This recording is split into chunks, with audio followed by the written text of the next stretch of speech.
लोकसभा चुनाव में पहले चरण का मतदान 19 अप्रैल को है, जहां पर पहले चरण में उधमपुर कठुआ लोकसभा सीट का चुनाव होना है।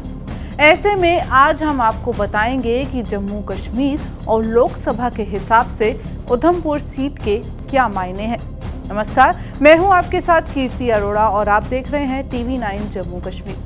जम्मू कश्मीर और लद्दाख में कांग्रेस और नेशनल कॉन्फ्रेंस गठबंधन में है। दोनों पार्टियों ने 3-3 सीटें बांट ली हैं। नेशनल कॉन्फ्रेंस ने कश्मीर घाटी के 3 सीटों पर उम्मीदवार उतारने की घोषणा की है और कांग्रेस के खाते में जम्मू संभाग की 2 और लद्दाख की 1 सीट आई है। जम्मू संभाग की सीटों में शामिल उधमपुर पर चौधरी लाल सिंह पर कांग्रेस ने दांव खेला है। वहीं गुलाम नबी आजाद के नेतृत्व वाली डेमोक्रेटिक प्रोग्रेसिव आजाद पार्टी यानी DPAP ने GAM सरूरी को चुनावी मैदान में उतारा है। वहीं बात नेशनल कॉन्फ्रेंस और PDP की करें तो कांग्रेस से गठबंधन के चलते इस सीट पर नेशनल कॉन्फ्रेंस और PDP कांग्रेस का समर्थन करने वाली हैं। कठुआ, उधमपुर, किश्तवाड़, डोडा और रामबन समेत 5 जिलों के इस संसदीय क्षेत्र का 90% हिस्सा पर्वतीय है। उधमपुर कठुआ सीट पर भाजपा से जितेंद्र सिंह पर दांव खेला गया है। माना जा रहा है कि दोनों के बीच में राजनीतिक रुतबे को लेकर जंग होगी। ये दोनों नेता 2 बार सांसद रहे हैं। यहाँ हम BJP और कांग्रेस के दिग्गजों की बात कर रहे हैं। एक जहां अपना किला बचाने के मकसद से उधमपुर की सीट पर उतरने वाला है, तो दूसरा अब की बार जीत के साथ तीसरी बार परचम लहराने का मकसद लेकर उतरेगा। आपको बताएं, कांग्रेस और BJP में हम पहले BJP की बात करते हैं तो BJP के उम्मीदवार डॉक्टर जितेंद्र सिंह हैं, जिन्होंने साल 2014 और 2019 में ये सीट जीती थी। इस बार का मुख्य मुकाबला डॉक्टर जितेंद्र सिंह और कांग्रेस के चौधरी लाल सिंह के बीच होने वाला है। PMO में राज्य मंत्री जितेंद्र सिंह ने साल 2014 में इसी सीट पर तब कांग्रेस के दिग्गज गुलाम नबी आजाद को 60,978 वोटों से हराया था। साल 2019 में उन्होंने कांग्रेस के प्रत्याशी विक्रमादित्य सिंह को 3.97 लाख यानी लगभग 4 लाख वोटों के अंतर से पिछाड़ा था। डॉक्टर जितेंद्र सिंह प्रधानमंत्री नरेंद्र मोदी, राम मंदिर और अनुच्छेद 370 के निरस्तीकरण के नाम पर वोट मांगेंगे। लेकिन यहाँ सवाल ये उठता है कि कितनी बार मोदी का नाम लेकर मतदाताओं से वोट मांगा जा सकता है। इसके अलावा आरक्षण को लेकर भी स्थानीय लोगों में, विशेषकर युवाओं में रोष देखने को मिल रहा है। संत कुमार शर्मा राजनीतिक मामलों के जो जानकार हैं, उनका ऐसा कहना है। वहीं दूसरी तरफ कांग्रेस के चौधरी लाल सिंह की अब हम बात करते हैं, जो साल 2004 और साल 2009 में इसी सीट से 2 बार लोकसभा चुनाव जीत चुके हैं। वहीं हाल ही में 10 साल बाद कांग्रेस में लौटे हैं। जम्मू कश्मीर की सभी 5 लोकसभा सीटों में अनंतनाग, राजौरी के बाद उधमपुर सीट एक ऐसी सीट है जिस पर सभी की नजरें टिकी हैं।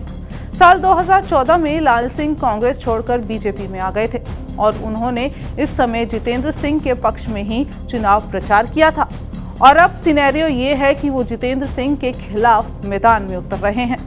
लाल सिंह साल 2004 और साल 2009 में इसी सीट से 2 बार कांग्रेस के टिकट पर लोकसभा चुनाव भी जीत चुके हैं।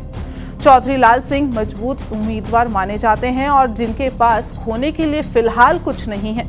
इस बार वो अकेले नहीं हैं, उन्हें नेशनल कॉन्फ्रेंस और PDP के समर्थन मिला है और ये ध्यान में रखना होगा कि कठुआ कांड में उनकी भूमिका को लेकर मुस्लिम समुदाय उनसे काफी नाराज है। वो भ्रष्टाचार के मामले में ED की जांच का भी फिलहाल सामना कर रहे हैं। पाकिस्तान के साथ सटी अंतर्राष्ट्रीय सीमा से लेकर पीर पंजाल पर्वत के दाहिने छोर तक 5 जिलों में फैली उधमपुर, डोडा, कठुआ संसदीय सीट पर इस बार चुनावी दंगल रोचक होने वाला है। बुधवार को नामांकन करने का आखिरी दिन था और आपको बताएं, अंतिम दिन तक 15 प्रत्याशी उधमपुर की सीट पर उतरे हैं। लेकिन मुख्य मुकाबला 2 सिंहों के बीच यानी जितेंद्र सिंह और लाल सिंह के बीच। तो चलिए उधमपुर की इस हॉट सीट के इतिहास के बारे में भी आपको थोड़ा सा रूबरू करवाते हैं। जम्मू कश्मीर की उधमपुर लोकसभा सीट साल 1967 में अस्तित्व में आई थी और इस सीट पर पहले चुनाव में कांग्रेस ने जीत हासिल की थी। शुरुआती चुनावों में ये सीट कांग्रेस का गढ़ हुआ करती थी, लेकिन अब ये BJP का दबदबे वाली सीट हो गई है। केंद्रीय मंत्री डॉक्टर जितेंद्र सिंह उधमपुर के सांसद हैं। उन्होंने 2019 ही नहीं बल्कि 2014 के चुनाव में भी जीत हासिल की थी। उधमपुर का संसदीय क्षेत्र जम्मू और कश्मीर राज्य के 22 जिलों में 6 जिलों में फैला हुआ है। उधमपुर जम्मू कश्मीर की अहम लोकसभा सीटों में से एक है। राज्य की बाकी लोकसभा सीटों की तुलना में इसे निर्वाचन क्षेत्र का चुनावी पैटर्न अनोखा है। जम्मू कश्मीर के अन्य निर्वाचन क्षेत्रों के विपरीत उधमपुर में क्षेत्रीय राजनीतिक दल एक आम चुनाव जीतने में कामयाब नहीं हो पाए हैं।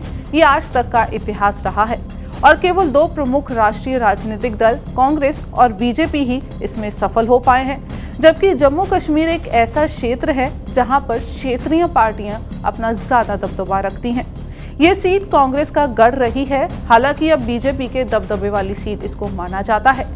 कांग्रेस के चौधरी लाल सिंह उधमपुर के इस निर्वाचन क्षेत्र में एक लोकप्रिय नेता रहे हैं, जिन्होंने 2004 और 2009 के आम चुनावों में जीत भी हासिल की है। ये निर्वाचन क्षेत्र 6 जिलों उधमपुर, रियासी, डोडा, कठुआ, रामबन और किश्तवाड़ में फैला हुआ है। उधमपुर निर्वाचन क्षेत्र में 17 विधानसभा क्षेत्र आते हैं, जिनमें से रामबन, चेनानी और हीरानगर अनुसूचित जाति वर्ग के उम्मीदवारों के लिए आरक्षित रखा गया है और इस सीट पर हुए पहले चुनाव में कांग्रेस के डॉक्टर सिंह ने जीत हासिल की थी। इसके बाद 1989 तक यहाँ पर कांग्रेस का ही कब्जा रहा। कांग्रेस के दिग्गज नेता डॉक्टर करण सिंह 3 बार यहाँ से सांसद रहे हैं। बीजेपी का खाता इसी सीट पर 1996 में खुला था। प्रोफेसर चमनलाल गुप्ता उधमपुर में बीजेपी के पहले सांसद बने थे और इसके बाद 1998 और 1999 के चुनाव में भी बाजी मारी थी। 2004 में यहां पर कांग्रेस की वापसी हुई और 2009 के चुनाव में भी उन्होंने जीत हासिल की थी। 2014 से इस सीट पर बीजेपी का कब्जा है। डॉक्टर जितेंद्र सिंह यहां के सांसद रहे हैं और वो केंद्र सरकार के मंत्री भी। 2014 के चुनाव में उन्होंने यहां कांग्रेस के गुलाम नबी आजाद को हराया था, तो 2019 में कांग्रेस के ही विक्रमादित्य सिंह को शिकस्त दी थी। अब 2024 में कांग्रेस, बीजेपी या डीपीएपी किसके पलड़े में बाजी जाती है, इसकी मोहर 19 अप्रैल को लग जाएगी। यहाँ हम उधम सीट की बात कर रहे हैं और इसका जो फैसला है ये 4 जून को सबके सामने होगा। आपके राज्य से जुड़ी हर लोकसभा सीट के समीकरण को जानने के लिए आप चैनल को लाइक और सब्सक्राइब करें और ताज़ा अपडेट के लिए चैनल के बेल आइकन को जरूर प्रेस करें।